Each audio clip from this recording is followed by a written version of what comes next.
तो दोस्तों आज हम राजस्थान सीईटी के लिए 25 इम्पॉर्टेंट प्रश्नों के बारे में बात करेंगे और ये सभी प्रश्न मोस्ट इम्पॉर्टेंट सिलेक्टेड प्रश्न हैं और परीक्षा में आने लायक प्रश्न, इसलिए वीडियो में अंत तक बने रहे। तो चलो वीडियो को शुरू करते हैं। तो आपका पहला सवाल है कि बाड़मेर के तिलवाड़ा में लूणी नदी से खालिस्तान नदी है जो मिलती है, तो नदी कौन सी है जो लूणी नदी से मिलती है? तो वह नदी है सुकड़ी नदी।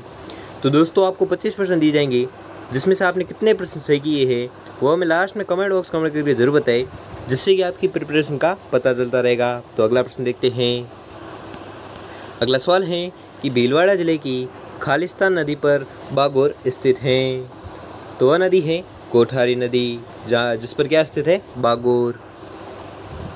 अगला सवाल है कि राजस्थान में किस स्रोत से सर्वाधिक सिंचाई की जाती है? वेरी मोस्ट इम्पोर्टेंट क्वेश्चन है, बहुत बार एग्जाम में रिपीट होता है कि राजस्थान के किस स्रोत से सर्वाधिक सिंचाई की जाती है? तो वह स्रोत है नलकूप एवं कुएं से।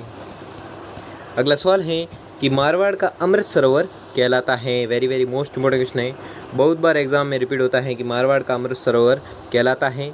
तो कौन सा बांध कहलाता है? तो वह बांध है जवाई बांध। अगला सवाल है कि मेनाल नदी पर स्थित मेनाल जलप्रपात किस जिले में है? ये भी मोस्ट इम्पोर्टेंट क्वेश्चन है, परीक्षा में आने लायक प्रश्न है कि मेनाल जलप्रपात है जो किस जिले में स्थित है? तो मेनाल जलप्रपात स्थित है भीलवाड़ा जिले में। अगला सवाल है कि निम्न में से कौन सा या कौन से त्रिवेणी संगम सही नहीं है? तो वह संगम है, सभी सही हैं, ठीक है। ऑप्शन नंबर 2 है जो आपका राइट आंसर हो जाएगा। अगला सवाल है कि यह नदी नीचे से चौड़ी है तथा ऊपर से सकड़ी है, इसलिए गार्ज नदी भी कहलाती है। तो वह नदी कौन सी है? तो वह नदी है चंबल। अगला सवाल है कि किन नदियों के संगम स्थल को सामेला कहा जाता है? वेरी मोस्ट इम्पोर्टेंट क्वेश्चन है, परीक्षा में आने लायक प्रश्न है कि किन नदियों के संगम स्थल को सामेला कहा जाता है? तो यह कहते हैं काली सिंध व आहू नदियों के संगम को। अगला सवाल है कि किस नदी में डॉल्फिन मछली पाई जाती है जिसे गांगेय सूस कहते हैं? वेरी मोस्ट इम्पोर्टेंट क्वेश्चन है, बहुत बार एग्जाम में रिपीट होता है कि किस नदी में डॉल्फिन मछली पाई जाती है और जिसे गांगेय सूस कहते हैं? तो वह नदी है चंबल नदी।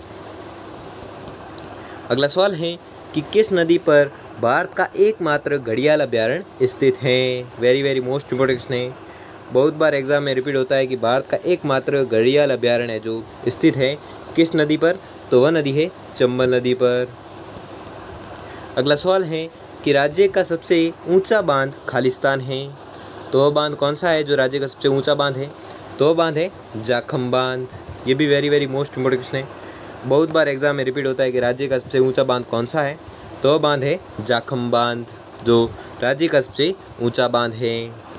अगला सवाल है कि ईसरदा बांध किस जिले में स्थित है? तो ईसरदा बांध है जो स्थित है सवाई माधोपुर में, ठीक है। सवाई माधोपुर में कौन सा बांध स्थित है? ईसरदा बांध। ये भी मोस्ट इम्पोर्टेंट क्वेश्चन है। अगला सवाल है कि साबरमती नदी की सहायक नदियां हैं, तो सहायक नदियां हैं वाकल, हथमती, मेसवा और वेत्रक। ये चारों नदियां हैं जो साबरमती नदी की सहायक नदियां हैं। अगला सवाल है कि स्थानीय भाषा में 12 किस दिन को कहा जाता है? तो यह कहते हैं किस नदी को कहते हैं? तो वह नदी है रूपारेल नदी, ठीक है। तो रूपारेल नदी वह नदी है जिसे स्थानीय भाषा में क्या कहते हैं? 12 कहते हैं। किस नदी को कहते हैं? तो रूपारेल नदी को कहते हैं।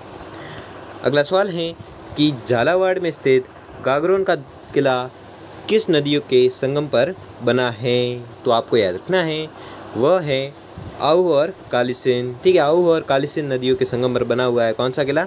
गागरोन का किला। अगला सवाल है कि निम्नलिखित में से कौन सा सुमेलित नहीं है? तो वह है बनास और सागी। ये सही सुमेलित नहीं है, इसलिए आपका राइट आंसर हो जाएगा ऑप्शन नंबर डी। अगला सवाल है कि बनास नदी का उद्गम स्थल है। वेरी मोस्ट इम्पोर्टेंट क्वेश्चन है, ये आप रट लो, कुछ भी करके याद कर लेना है, क्योंकि ये प्रश्न बार रिपीट होता है कि बनास नदी का उद्गम स्थल है। तो उद्गम स्थल है खमनोर की पहाड़ियाँ। अगला सवाल है कि कोठारी नदी का प्रवाह क्षेत्र है, तो वह क्षेत्र है राजसमंद और भीलवाड़ा। अगला सवाल है कि कौन सी नदी अरब सागर में नहीं गिरती है? तो वह नदी है मानसी नदी। अगला सवाल है कि लूणी नदी का उद्गम स्थान निम्न जिले में है। तो वह जिला है अजमेर।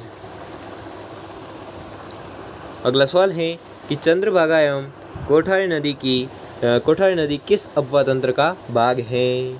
तो यह भाग है बंगाल की खाड़ी का अपवाह तंत्र का भाग है। अगला सवाल है कि टोंक शहर किस नदी के किनारे बसा हुआ है। तो टोंक बसा हुआ है बनास नदी के किनारे। अगला सवाल है कि सांबर झील में गिरने वाली नदी नहीं है। तो वह नदी है कांतली नदी। ठीक है, कांतली नदी वह नदी है जो सांबर झील में नहीं गिरती है। अगला सवाल है कि निम्नलिखित में से कौन सी एक बनास नदी की सहायक नदी नहीं है। तो वह नदी है पार्वती नदी। ठीक है, जो बनास नदी की सहायक नदी नहीं है। अगला सवाल है और ये आज का अंतिम सवाल है कि चूलिया जलप्रपात किस नदी पर स्थित है। वेरी मोस्ट इम्पोर्टेंट क्वेश्चन है। ये भी प्रश्न बहुत बार रिपीट होता है कि चूलिया जलप्रपात है जो किस नदी पर स्थित है। तो आपको याद रखना है यह स्थित है चंबल नदी पर। तो दोस्तों, आपको वीडियो कैसा लगा कमेंट बॉक्स कमेंट करके जरूर बताइए, और आपने 25 में से कितने प्रश्न सही किए हैं वो भी हमें कमेंट में ज़रूर बताइए। और अगर आपको वीडियो आपके लिए थोड़ा सा भी हेल्पफुल साबित हुआ हो तो वीडियो को लाइक, और चैनल पर नए हो तो चैनल को सब्सक्राइब कर लीजिए और बेल आइकन को प्रेस कर लीजिए, जिससे कि वीडियो की नोटिफिकेशन आपको मिलती रहेगी। धन्यवाद।